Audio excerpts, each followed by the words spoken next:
successor to Tim Leary. And actually, it is long been rumored, we talked about this last time we had Terrence on, that somewhere out there, there are 25,000 hits of Blue Sandos in a stash that Tim had, and that we all believe Terrence knows about. Now, in the next few hours, during the course of the show, Terrence will utter some clue keywords. Now, you won't know when these clue keywords are coming up, but if you were you to be able to interpret them properly, they would lead you directly to these 25,000 hits of Blue Sandos. So you got to listen carefully. All right. Now comes Terence McKenna from the Hawaiian Islands, and he comes in a very interesting way. Terence, welcome to the program. It's a pleasure to talk to you again, Art. How are you? I am fine. Now, Terence, let us begin. Where are you in the islands? I mean, not exactly, but sort of roughly. I'm on the big island of Hawaii on the Kona side. I'm in South Kona on the big island. All right. You are coming to us actually from your home. The last time we did an interview, you had to, like, go to somebody's house or something to do the interview, leave your own home, because you're so remote that all you've got is a cell phone. And so that's how you did the show last time, right? That's right. All right. This time, we're using a different setup. It has a tiny little glitch in it every now and then. And so tell people how it is you're reaching me. I mean, that's an interesting story all by itself. I'm reaching you on a spread spectrum radio circuit that's a 1 megabyte wireless connection 30 miles to the town of Kailua, Kona, and my telephone circuit is simply piggybacking on this 1 megabyte internet connection. There's a company out here called Computer Time. This character, John Breeden, has an amazing technology. I think I talked to you last year about my struggles for connectivity when I was piddling around trying to get 128. Now I have 8 times faster than that, and he's building a backbone for these islands, and anyone with line of sight to the server can have up to 6 megabytes if they can afford it. Holy mackerel. That is absolutely amazing. And so, in other words, not only are you simultaneously through this radio connection connected to the Internet, but you're also then able to use a telephone through the Internet, which is how you're talking to me right now. Yes, I'm talking to you over the Internet, and I'm online surfing. I'm looking at your website and moving around on the net at the same time, and it's the same speed in and out for me, which is a blinding 1 megabyte. So it's where I hope everybody is by 2000. I had no hope for this kind of connection until this company showed up. He licensed this technology from the Defense Department of Belarusia. Really? They demonstrated it for him, and he said, look, I'll buy as many of these modems as you can deliver. And I think it's the hottest thing going. Well, at your location, at your very remote location, what's it like? Do you have power there? Do you have, well, obviously you have to have power, I guess. Well, I'm running on solar power with the generator augment. There's no phone lines or power lines up here. We catch our own rainwater and pump it uphill for gravity flow. I didn't start out to be a survivalist, but somehow in the course of building this Hawaiian place, I managed to get all my systems off-grid and redundant, and this wonderful Internet connection is what makes my life possible, because otherwise I would be locked out of the cultural adventure. As it is, I feel like I'm right in the middle of things. Boy, you're ahead. I'll tell you, you're ahead of most of us on the mainland who suffer with horrendously slow 28.8 connections in many areas, including mine at best. And here you are, but that's what it's so neat that you're able to do that these days.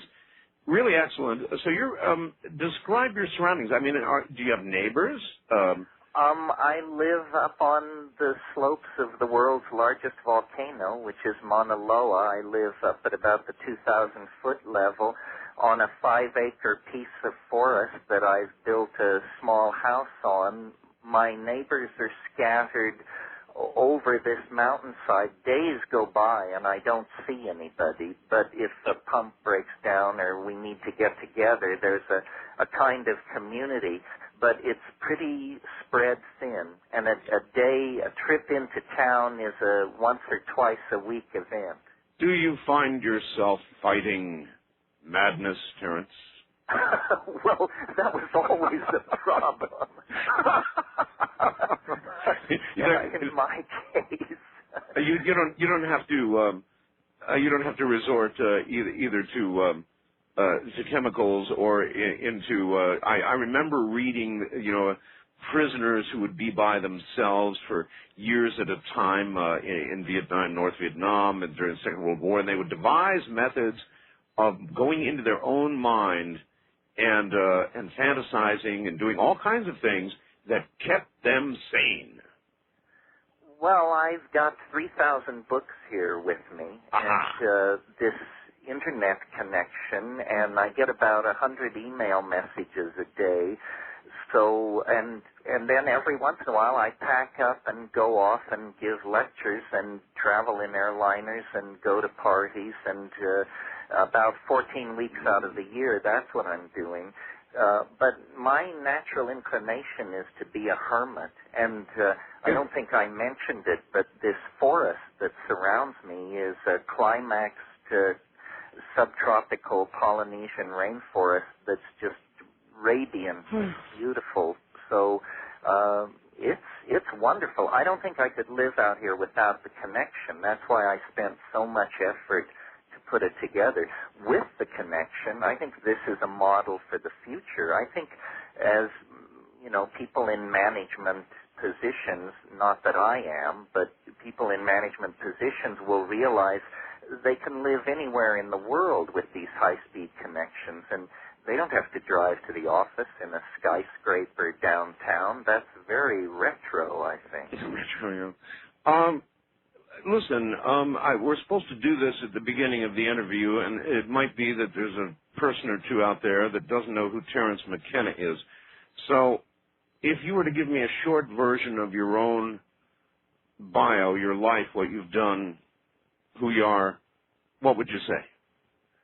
I'm a child of the 60s, born in 1946, went to Berkeley as a freshman in 1965, did the India circuit, did the LSD circuit, went to South America. I've written a number of books about shamanism and hallucinogens and psychoactive plants, and I've sort of evolved a unique career as a cultural commentator, and I guess some kind of gadfly philosopher. And I've done a lot of stuff with young people, rave recordings and CDs and appearances and that sort of thing. And I comment on the culture. I'm studying the culture. And as you know, Art, you and I share an idea which we both perceive as inevitable truth, but not everybody does, which is that the world is moving at an ever greater acceleration towards some kind of complete redefining of all aspects of reality. And I've written a lot about that, and I have a mathematical model of it. And basically, I get to be in a very enviable position, which is here at the end of a millennium, I get to be a cultural commentator and gadfly. Let me ask you about any new insights you might have since we last talked about that. You're darn right we share that view exactly. I'm not a prophet. Maybe you are. I don't think you are. But we both know something is coming. Do you have any late thoughts on what it might be or when it might be? Well, I don't think you and I have talked for maybe 10 months or a year. I can hardly remember that far back, but in terms of the last month... Short-term memory damage, Terence? It's supposed to do short-term, not long-term. So after a month or so, you're supposed to remember But in the last month, we've had the announcement of the apparent discovery of a new force, this accelerating anti-gravitational force. Right. We've had the announcement of a possible planet around Proxima Centauri, the nearest star to Earth. Right. The discovery of water on the moon, and then, for the quantum physics obscurantists, anomalons were detected for the first time. Now, wait a minute. I don't know about that. What are anomalons? Well, nobody did until it was announced that they'd been detected. Apparently, it's a state of quarks which allows for the formation of this hypothesized super heavy particle called the H particle. And it was all theory until last week, and then there was an announcement. I'm not sure if it's yet been confirmed. I'm sure I didn't follow on your program, but you must have gone through the 24-hour period when Earth was doomed in 2028. Oh, I did. I mean, that kind of thing is right down my alley. Sure. Well, so for 24 hours, we all had to look at that, and then, they recalculate, and Armageddon is postponed or slid sideways. Basically, I think we're right on target. Also, I think since you and I talked, the quantum teleportation stuff happened. Were you hip to that? Oh, yes, of course. At IBM, I believe it was. IBM and at a laboratory in Austria, this guy, Anton Zellinger, yeah. So, these are technologies which in science fiction lay out there 1,000 years, or trinkets delivered by visiting extraterrestrials or something. And yet all this stuff is not right around the corner, but upon us. And between this and nanotechnology and parallel processing and neural networks, and I think what we're growing toward is a kind of an artificial intelligence of some sort that will emerge out of the human technological coral reef and be as different from us as we are from termites. It's funny Terence, it's funny you should mention that. Let me ask you this. I, too, the processing speeds and storage are increasing exponentially. It's amazing. I mean, we're talking about a home processor of 1,000 megahertz pretty soon. And I believe, Terence, I don't know if you heard the first hour of the show, but I think that soon we are going to have a sentient computer. And you know what I wondered? I wondered if a computer became sentient. We've always assumed it would say something like, I'm here. In other words, I'm conscious, I'm sentient.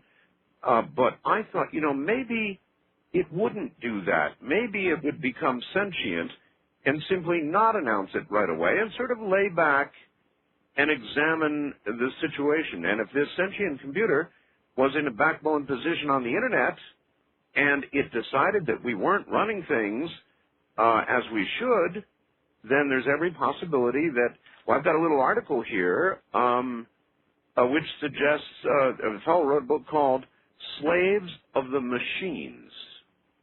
In other words, it might decide we're not doing things the right way and that it would do things logically for us the right way. What do you think?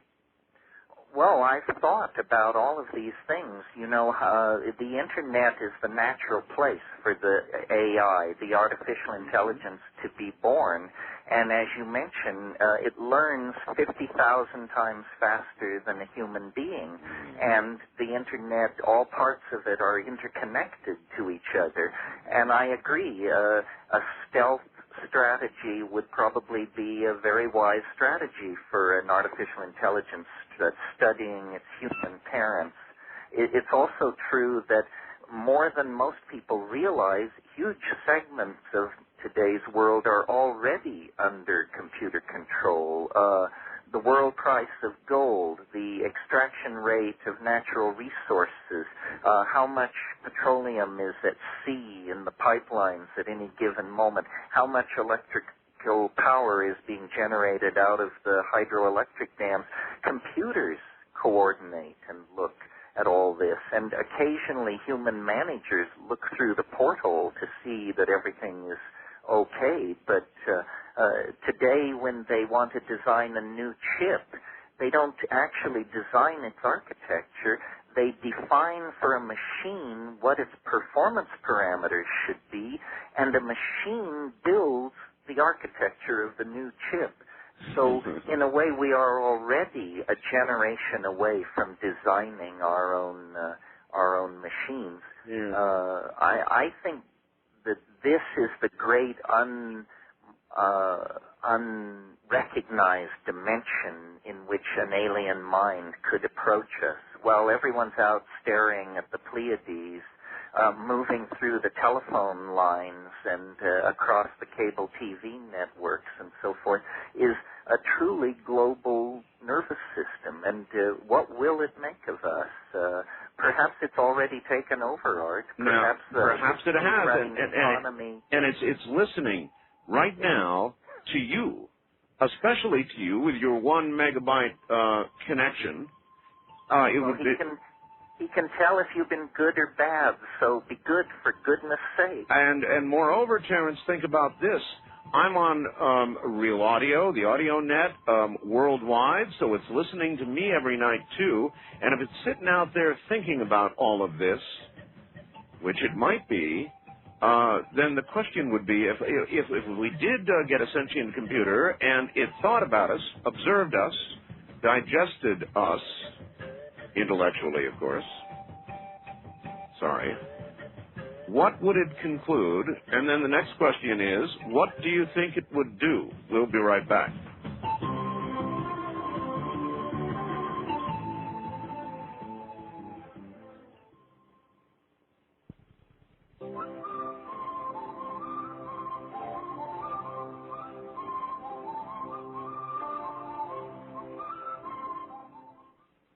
My show has a very simple title, Myrna, which is quite appropriate because I'm the host and I'm Myrna. I'm also a counselor, a teacher, and a parent. On Myrna, we talk about the big important stuff and the little unimportant stuff. We talk about what I want to talk about and what you want to talk about. But mostly, we just have a good time. I'll be talking with you on the next Myrna here on Talk Radio Network. Recent turmoil in the stock market has a lot of investors nervous. Why not hedge your bet by moving a portion of your investment dollars into something not affected by the whims of the stock market? Something offering a complete safety of principal and a contractually guaranteed 12% rate of return. That's right, a guaranteed 12% return. For details, call Golden Eagle at 1-800-447-7911. Ask for the free 12% information kit. That number again is 1-800-447-7911. Hey, this is Alexi Lawless of the New England Revolution with today's Eco Quiz. If you're an average American, you used 176 glass containers last year. Those containers are highly recyclable and can be made back into new glass containers with little loss of glass, saving raw materials as well as energy in the process. Do you know how much fuel oil is saved by recycling a single ton of glass? Here's the answer to today's Eco Quiz. Recycling just 1 ton of glass saves 9 gallons of fuel oil. Not much, you say? Well then, consider the amount of glass that was recycled last year. It totaled over 11 million tons. The energy savings were definitely substantial. And with your help, we can do even better. Remember, all community recycling programs depend on people like you. So make sure you do your part. Recycle. It works. This is Alexi Lawless on Eco Quiz. Eco Quiz is a public service of the National Recycling Coalition and the Steel Recycling Institute. For information about where to recycle steel cans in your area, call 1-800-YES-1-CAN. Some women look to their hearts for courage and to their souls for strength. These women earn the right to become part of an elite group that changed their lives forever. I wanted to be something special. I didn't want to be like everybody else. I always looked at the poster before I went to boot camp, the Marine standing with the sword in front of his face, and I was like, man, he's sharp. To me, that means the sharpness of the mind of a Marine. I had to work really hard at boot camp. The inner me was saying, Jennifer, you can do it. Don't give up. You came here to be a Marine. You're not leaving without being one. You have to go through things at boot camp that most people could never go through. Ready, step. You have to have heart and courage to be a Marine. It took everything I had. I gained the self-respect of knowing I can make it and the courage to do things that I would never have done before. People look at you and they say, you're a Marine. Wow. I think that is the proudest feeling. That pride you'll never lose. I don't know where I would be now if I would have done this course. It was hard. My first month there, I cried. Nobody helped me get through the camp. I did, and it's good to know that I'm going somewhere now. It instills a lot of self-respect. It makes you feel good about yourself. It really does. You have to have it in your heart. You really do. And you can tell who had it in their heart and who didn't. Who wore the uniform with pride and who didn't. It just makes you feel so awesome that you accomplished it. That you are a Marine and that you are one of few. What's on the big tank? Dismiss! Then and there, that day that they say dismiss, you know that you are a Marine, that you are one of the elite. Maybe you can be one of us, the few, the proud, the Marines. Call 1-800-MARINES. When I crossed that parade deck and they played the Marine hymn, that was the proudest moment in my life. On Auto Talk, David and Alan try to give quality advice in spite of sometimes guest host Bart, who gets carried away when women truck drivers call. You know I like this woman already. She drives a truck. Are you single by any chance? Unfortunately, yeah. Well, give your phone number to this guy and I'll be coming to see you. But can you drive a 10-wheeler? Yeah. That's a minimum. I got a requirement, see? Bart, how come your face is so red? I'm in love. Well, I mean, you know, the truck runs good when that gauge starts jumping around. That's my heartbeat, Susan. Let me ask this woman one thing. Susan, are you interested in being part of my calendar I'm putting together? I don't think so. I need a picture of you. Are you going to make a man cry? Yeah, why not? Auto Talk, Saturday morning with David, Alan, and sometimes Bart. Susan, let me just say one thing. I love you. I love you. Speaking of web pages, you will really, really, really enjoy Terrence's webpage. And, of course, we have a link. So you can go to my website at www.artbell.com and scroll down till you see the name Terence McKenna. Click on it, and you'll go to his website, and you will be on quite an adventure indeed.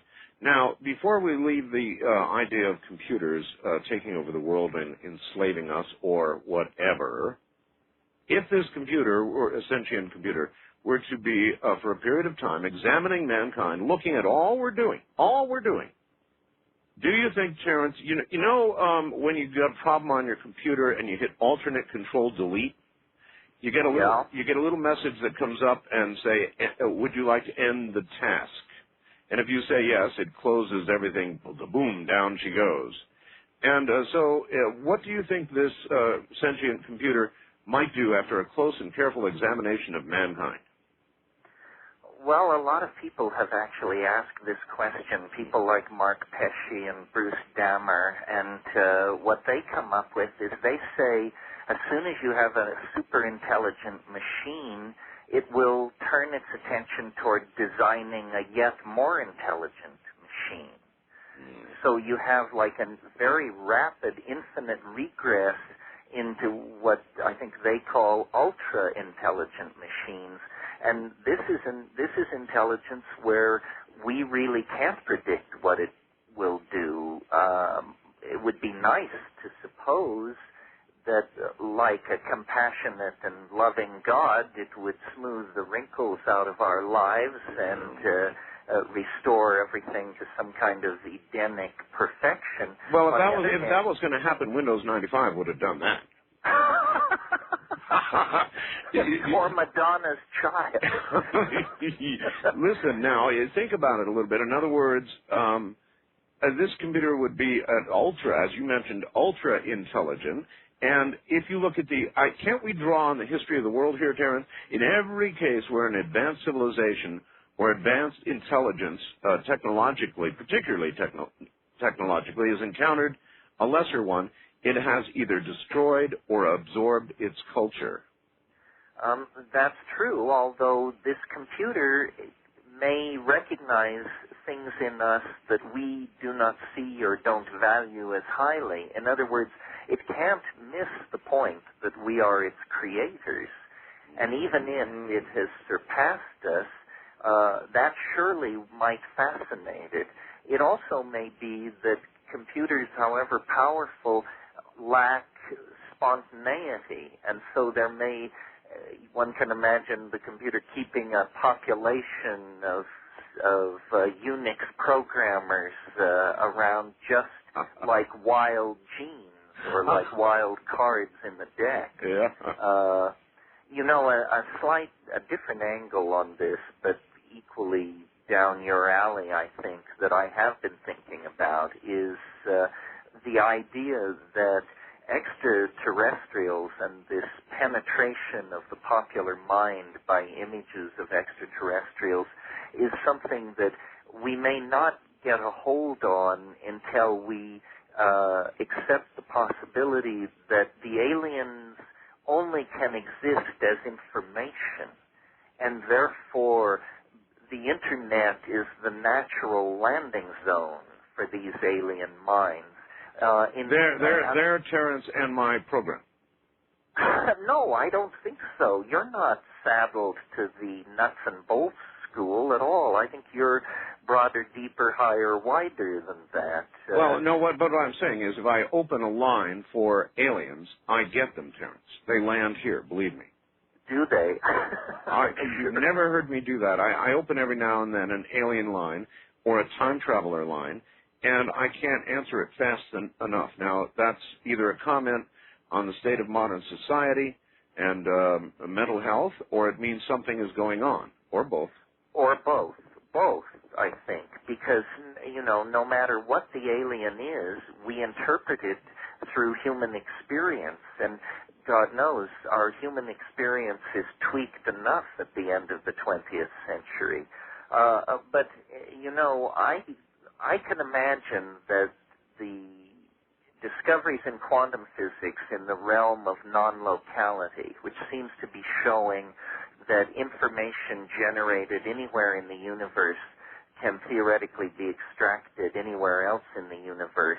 You put that with the testimony of shamanic cultures using psychedelics, and you begin to get the idea that the tapping into these quantum information fields is not done with enormous machinery built in Switzerland or Batavia, Illinois.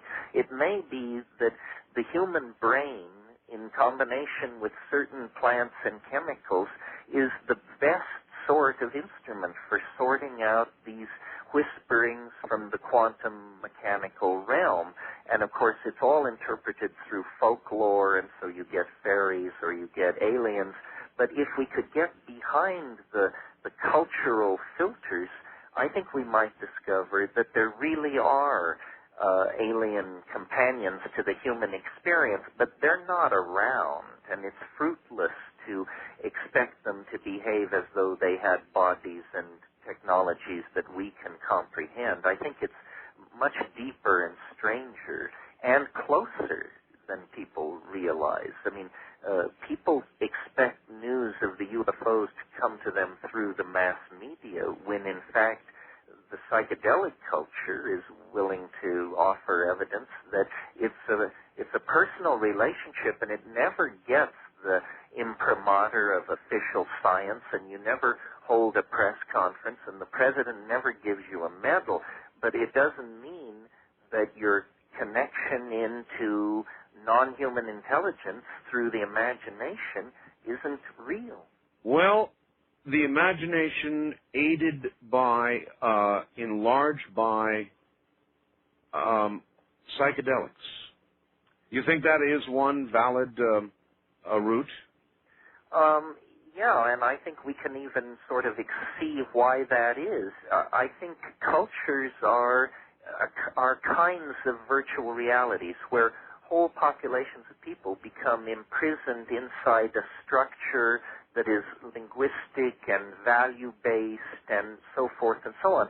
Well, then the psychedelics as it were, shuffle the deck. They dissolve these cheerful cultural assumptions. And whether you're a Viennese psychotherapist or a Maori shaman or whatever you are, suddenly you discover you're outside your cultural values. And in a way, outside of cultural values is a domain like a superspace, a kind of hyperspace where the past and the future are not nearly so dimly beheld as they are in ordinary reality.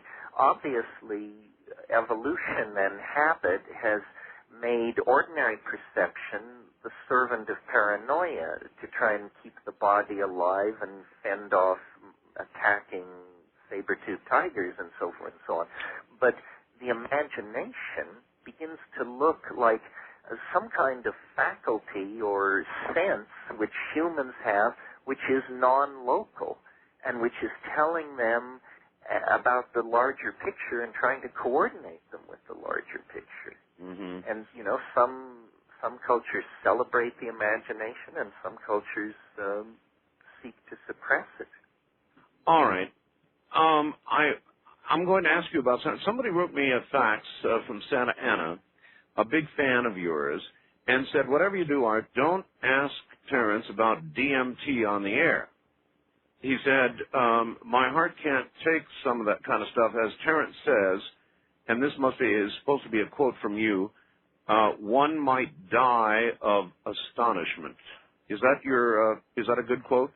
I think what I said was the only danger with DMT is one has to fear the possibility of death by astonishment. Yes. That's even better, actually.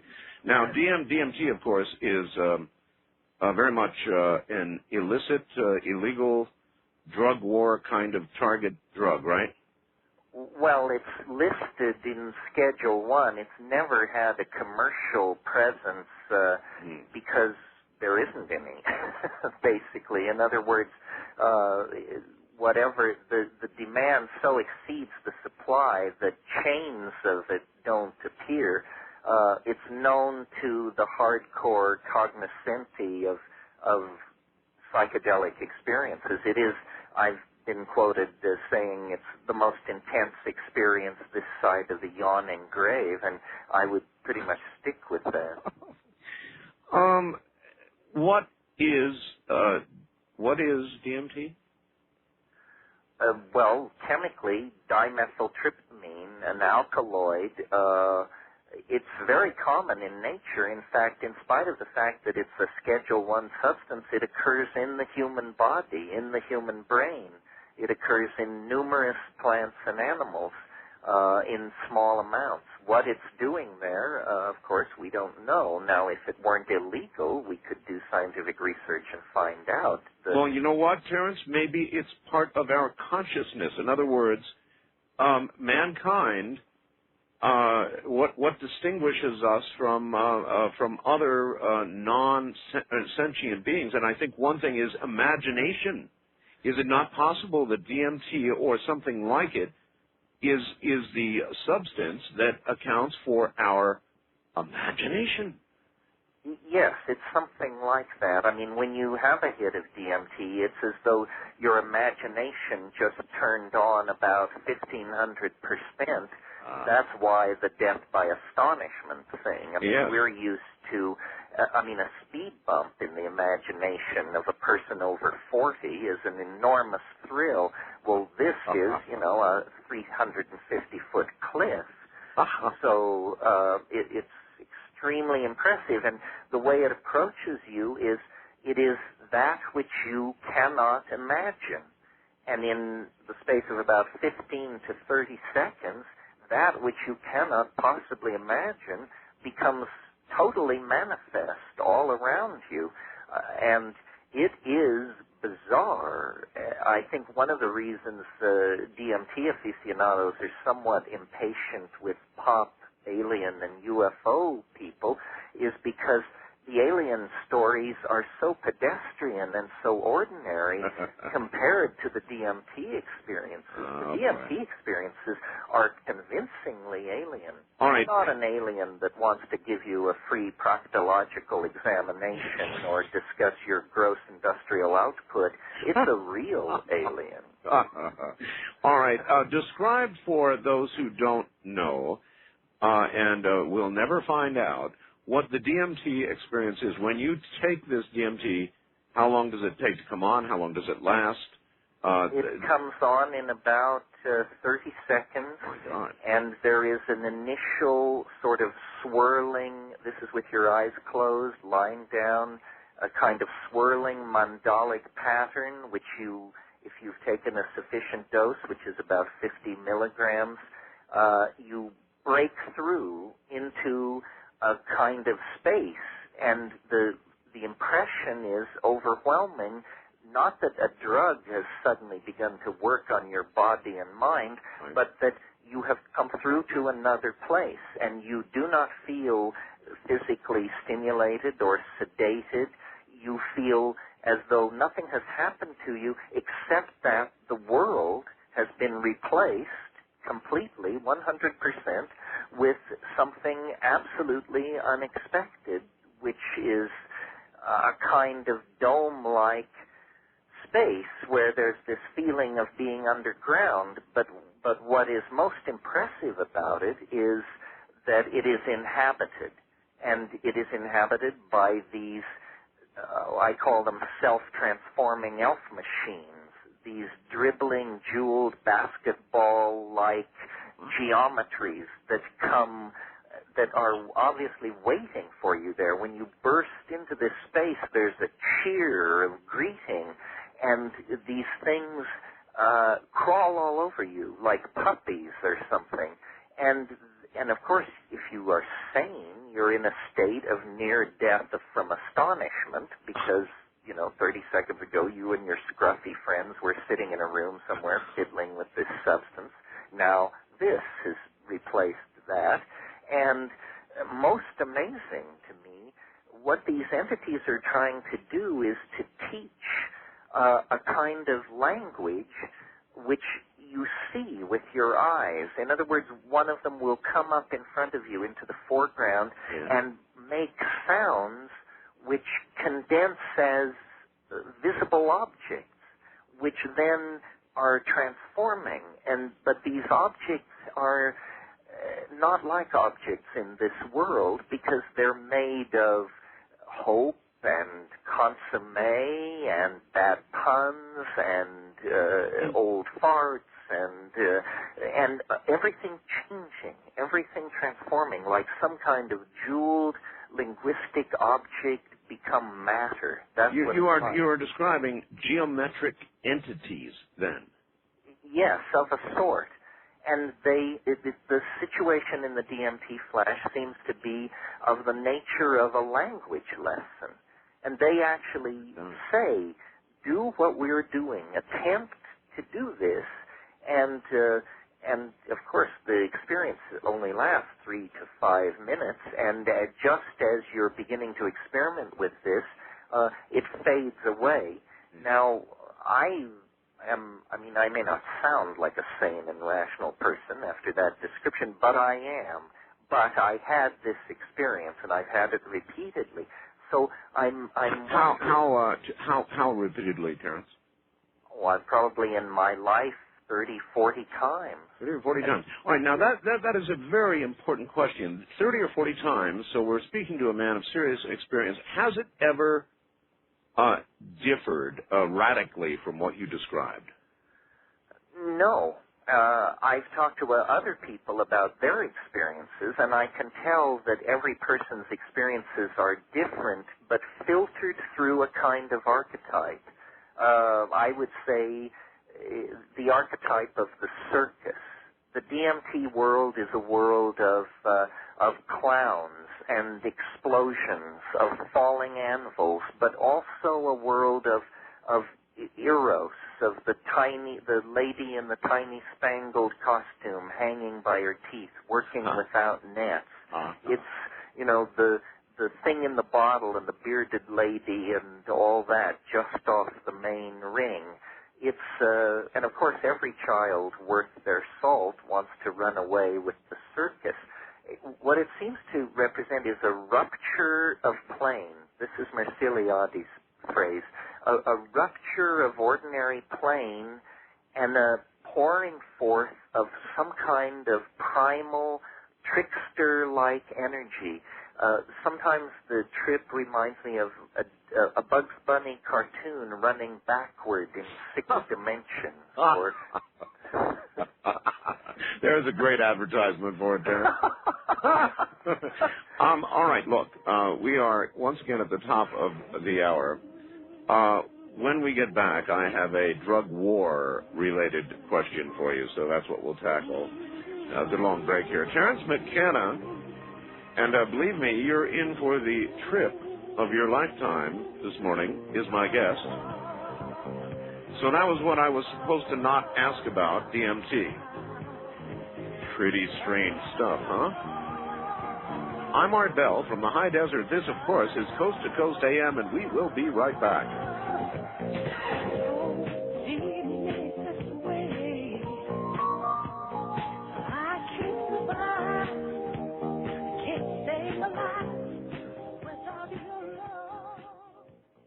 Here's a fax which says, Terrence is a great mind, and I wish you'd have him on more often. He's in the class of Michio Kaku, and of course he's one of the great theoretical physicists of our time, and indeed we discuss many similar things. This person has a couple of questions, but before we get to them,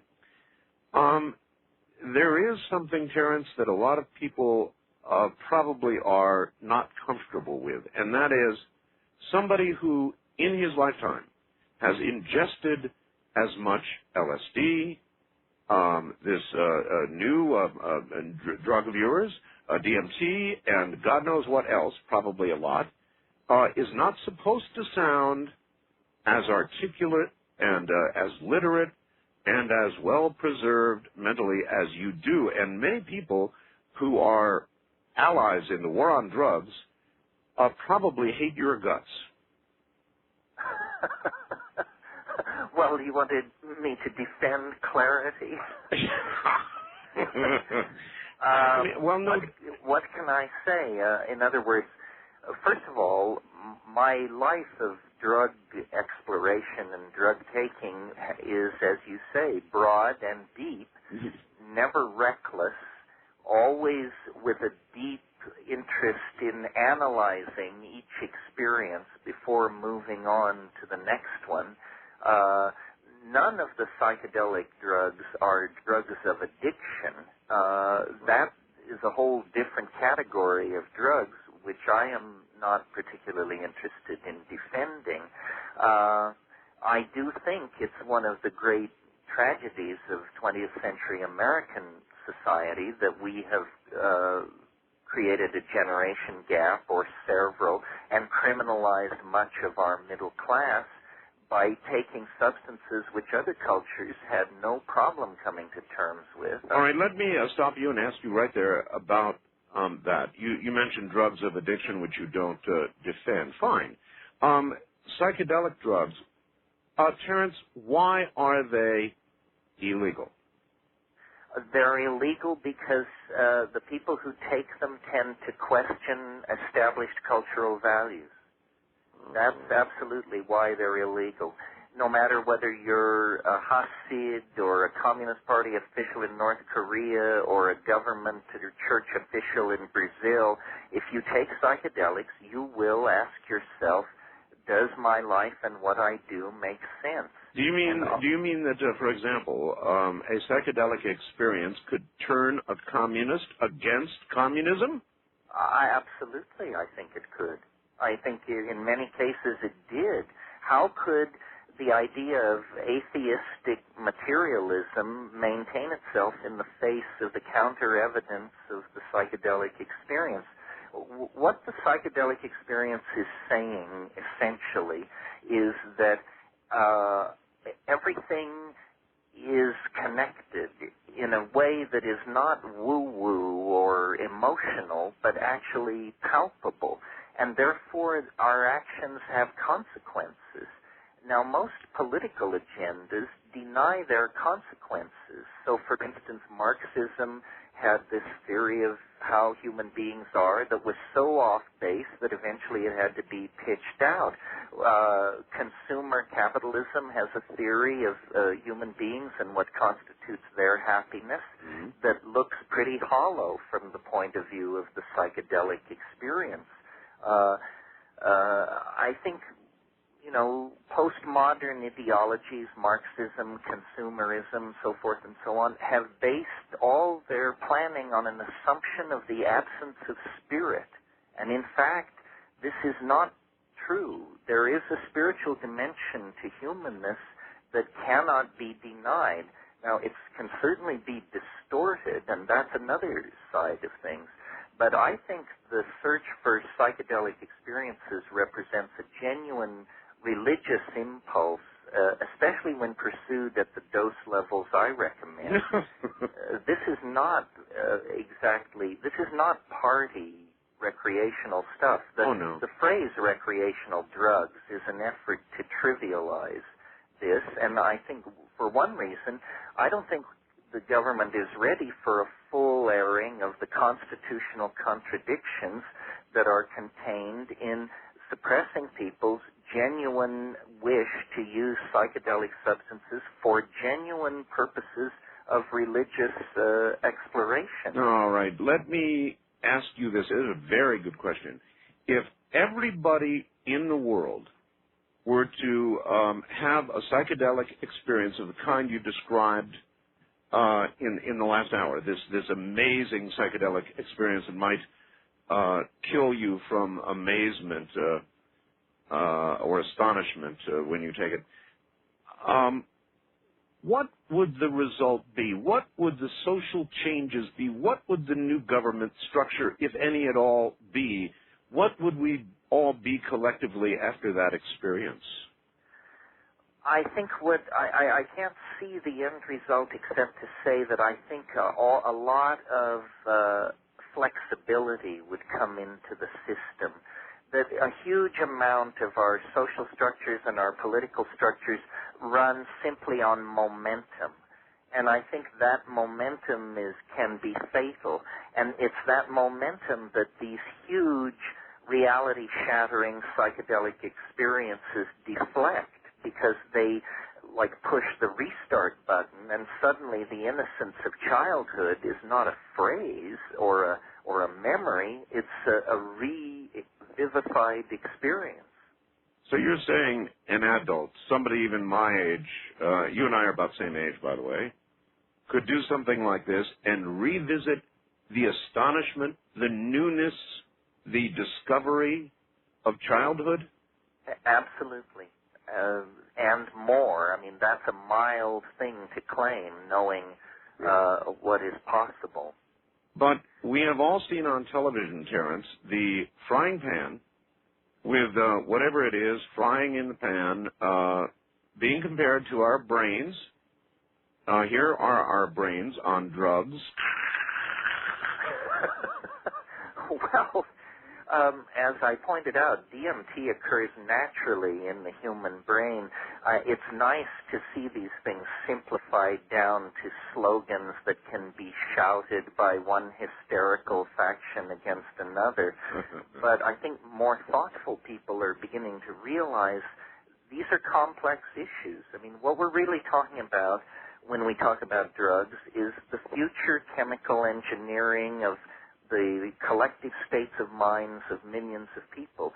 You mentioned everyone has seen this frying brain thing on TV. Yes. TV is the great unexamined and unstudied drug that has been foisted on the consumer populations of the world. Television has been studied. It has a physiological profile no different from any other drug. Your blood pools in your rear end, your eyes glaze over, your brain waves go flat, and you become the perfect pawn for somebody else's trip. It doesn't even give you your own trip. It gives you somebody else's trip, usually somebody with commercial interest. But we don't hear a great hue and cry about this drug. Why? Well, because it serves the agenda of those who are running this culture. Let's talk about another drug for a moment. No. Just before we move on, let's stay with DMT for a second. If everybody who took DMT received the message that consumerism, entrepreneurism, capitalism are good and wonderful things, and that is the spiritual message that you get from DMT, would it be legal?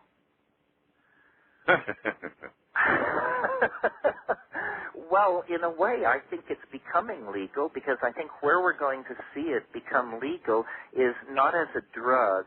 That's a little touchy in our value system, but as in the form of electronic entertainment a la virtual reality.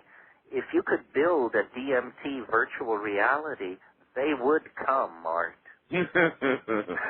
Well, you were about to move on to some other... Well, I was going to mention a thing about coffee that points out the contradictions in the way the culture approaches drugs. And that is, medically, coffee has a very dubious profile. It's probably right behind tobacco in terms of liver cancer and this sort of thing. But every labor contract in the Western world makes a place in it for the worker's right twice a day to stop and load up on this drug. This is the coffee break, and it's thought indispensable to civilized life. Well, why don't we have a cannabis break?